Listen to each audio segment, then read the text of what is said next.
In 1798, John Sullivan's family was kidnapped by Barbary pirates and sold into slavery. In 1803, Sully set sail out of Pennsylvania to take them back. Blood and Oak, link in the description.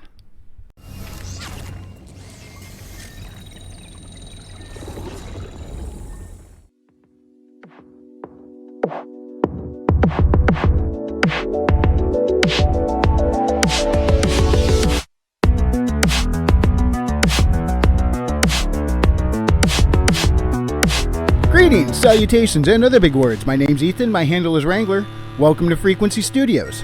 We're back with Metroid Volume 1 Part 2, so let's just jump right in. We were last on planet Ch6, where the locals built this absurd-looking building. They did it because they were forced to by the space pirates, and now it's a base of operations for the Federation Police. Samus is like, that building is the epitome of everything absurd in this world. Chief Hardy calls on them, saying that they're now assigned to assist General Malkovich in transporting the prisoner. Kreitz wastes no time in giving the chief one of his infuriating responses, driving him to nearly having a stroke. But Samus, wanting a chance to find out more about the pirates' plans, is all about this assignment. Back on Zebes, Chozo from abroad have come together and are meeting in the Turian chambers. Old Bird greets everyone and begins to address the situation. They've all aged and are unable to extend their lifespans further. Their goal of galactic peace has not yet been realized, and their hope for continuing this quest is in the Federation, but the Federation has its own internal struggles and growing pains to deal with. So he says that while they still live, they must make one last push to overcome the biggest threat to peace, to which the others think that he's referring to the space pirates. Apparently, even most of the Chozo didn't know about the X-Parasite, but Old Bird fills them in now. He shows them a recording of events on SR-388. An animal called a Hornode was attacked by a gelatinous creature. It seeped into the Hornode's body and consumed almost everything from the inside out, right before it morphed into a twisted version of what the X just ate. The other Chozo find this utterly terrifying, as Old Bird mentions what could happen if these parasites infected a population of people. Some suggest that they should notify the Federation at once, but Old Bird says, nope, the Federation may be good folk, but there are some bad apples in every bunch, and everybody at this meeting could probably think of at least one person that they know of who would try and use these creatures as a military advantage. They start to discuss what could be done about this threat when Old Bird announces that they have a weapon. Grey Voice enters the chamber with some kind of containment tank, housing a creature that the others have never seen before. Grey Voice tells them that Old Bird and Mother Brain have worked very hard on this for years, and introduces their solution to the X-Parasite problem, the Metroid.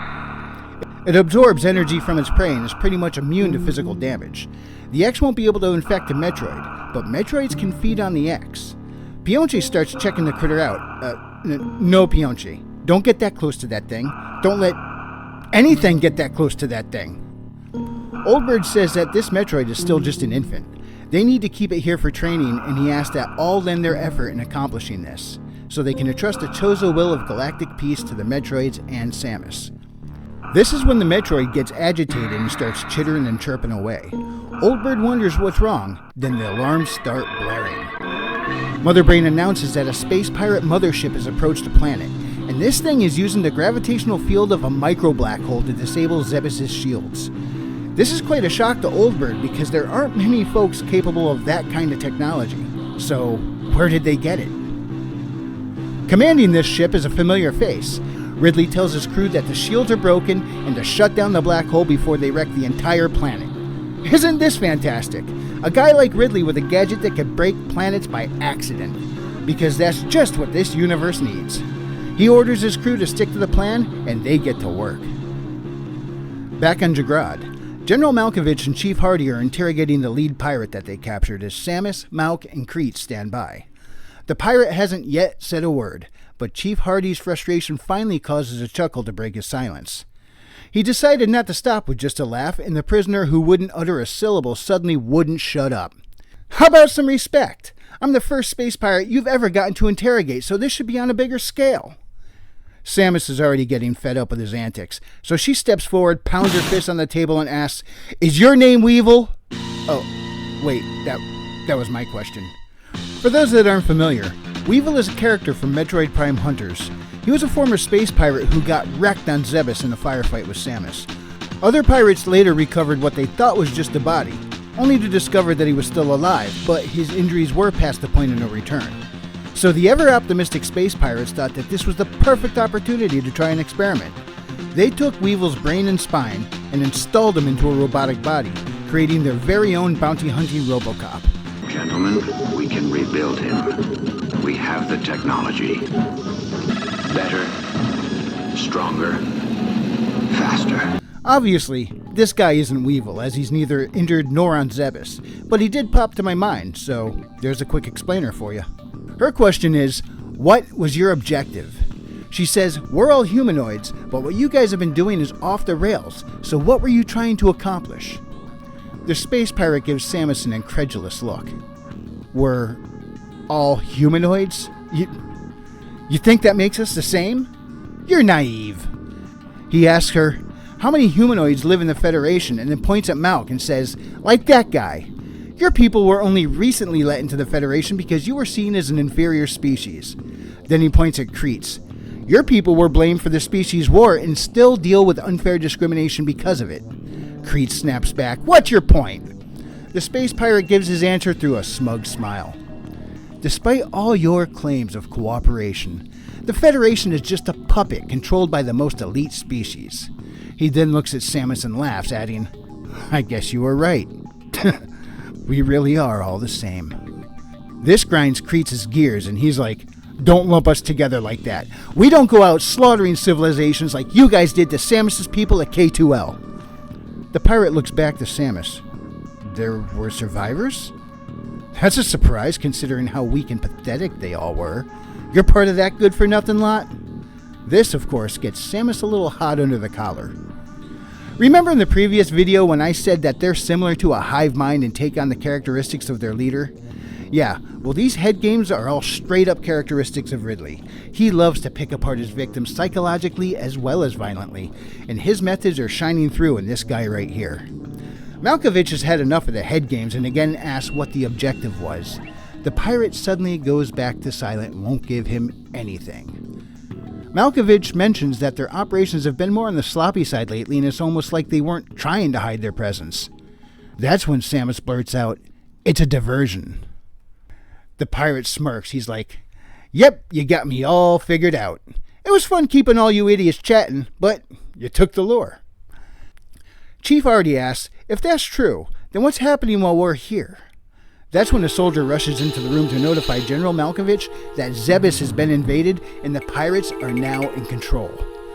Samus steps aside with the chief and says that she'll go take care of this. The chief says, no way. You're nuts if you think you're going there alone, and it's too late anyway. All that Chozo technology in space pirate hands is not something that can be allowed. The army has already been deployed. It's no longer our job. A short time later, Samus is heading to her cruiser when she hears a voice behind her ask, are you abandoning your duty to follow your emotions?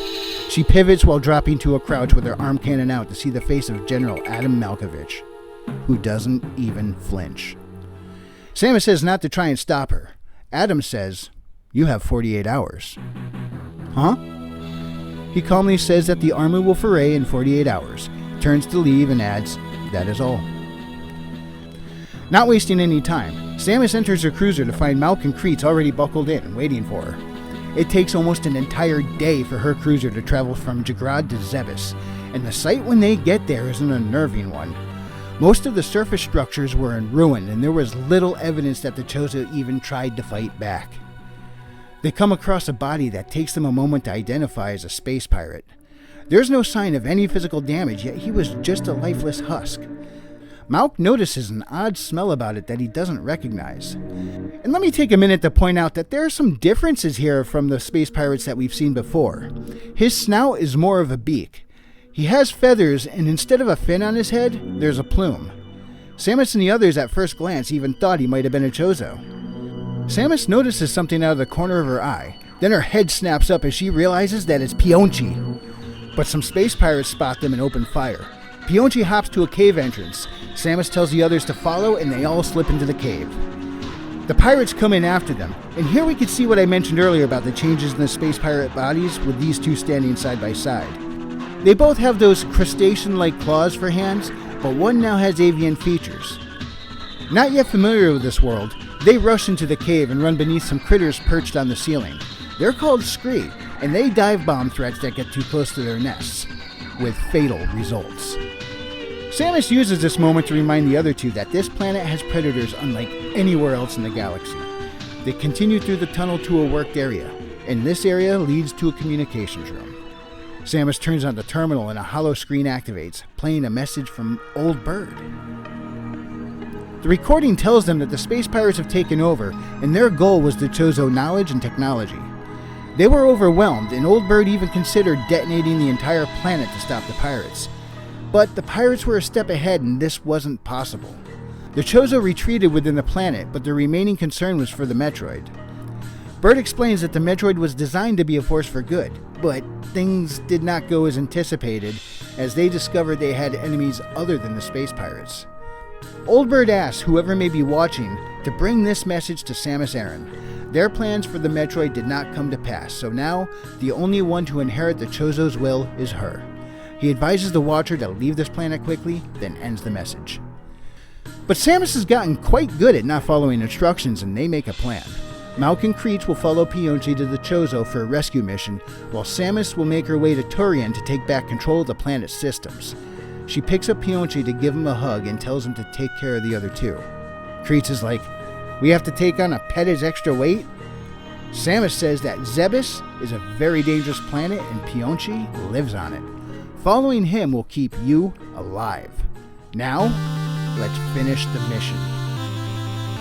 She wastes no time heading for Turian, wondering if Mother was still alive, but when she arrives, she finds the chambers to be crawling with space pirates. Charging in, Samus raises her arm cannon, ready to wreak some havoc, when a voice she recognizes tells her to stop. Grey Voice is here, and he says there's no need to fight. Samus is stunned still for a moment, then asks, "Are you with the pirates?" He says that they are remedying the situation. Well, what about Mother Brain? "I'm here," she says through one of her drones. "We've reached a cooperative relationship with the pirates. They're now under our control." Samus does not like where this is going and is still ready to start blasting. So Grey Voice orders everyone out of the chambers and the pirates obey his command. Mother Brain explains to Samus about their hive-like minds and their need to follow a strong leader. I don't know if hive mind is really the accurate description here, because they don't act like they're telepathically linked at all.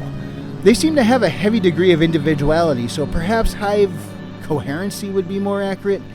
Kind of like the 100th monkey effect, but the effect all hinges on the leader of the pack.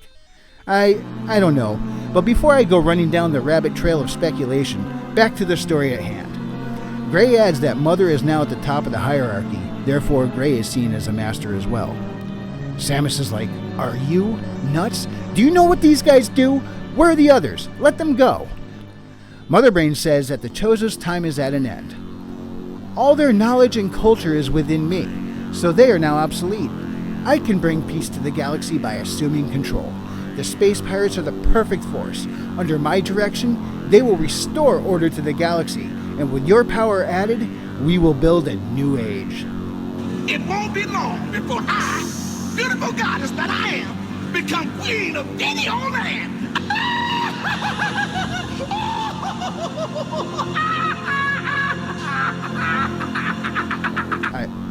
I don't think Samus is interested. Mother says that it's fake. She helped design the power suit, and everything was to make Samus into a living weapon, and she has certainly become that. But Mother doesn't know how to quit while she's ahead, because then she says, "Making you into this is a rebirth, and as your parent, I am proud." Samus flips, shouting that her parents are Rodney and Virginia Aran, and the Chozo, not a machine. She opens fire, but the field around Mother's housing is made from the molecular transference of zepatite. What does that mean? I have no idea, but it's the explanation for why her power beam is useless against it. And to make matters worse, someone comes swooping in at Samus, and as soon as she sees who, she freezes. In the middle of all this insanity, and with her mind already reeling, Samus's worst nightmare touches down before her and laughs, asking Mother, "This is the comrade that you've told me about?" Ridley is here. And that brings us to the end of Volume 1. Samus is in some hot water right now. Then there's Malk and Kreets, who've entrusted their lives to a Xenohair. Not to mention everyone they're trying to rescue, and the clock is ticking before the Federation just nukes the planet. So we'll pick back up in the next video with the first half of Metroid Volume 2. Thank you so much for watching, and tell me what you think so far of this bonkers science fantasy universe in the comments section. If you enjoyed this presentation, hit the like, and if you didn't, I appreciate you stopping by. I'll see you next mission, and God bless.